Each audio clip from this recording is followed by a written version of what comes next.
шампиони на България и сега споменахме техните имена. Това деца е един от най-големите шампиони и спортисти на България. Нарича се Валентин Йорданов, олимпийски шампион от Атланта, многократен световен и европейски първенец. Вие имате големия късмет днес, когато се занимаваме, да го видите на живо. Нека да му ръкопляскаме. И до вечера, когато се видите с вашите родители, вие ще им кажете, кого видяхме на живо?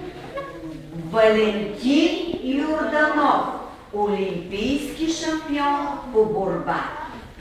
Много голям късмет извадихте. Валю, нещо искаш да кажеш на децата?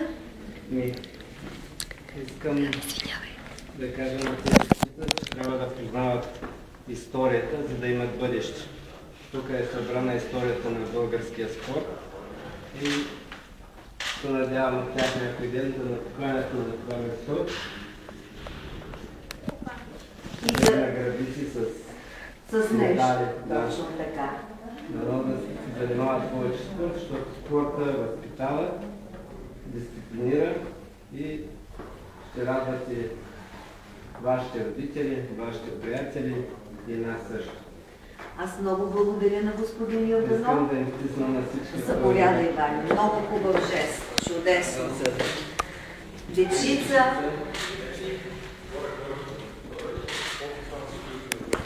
Моите пораснаха. Искам да се занимавате с спорт. Няма значение къде. Защитавате честа на България. Аз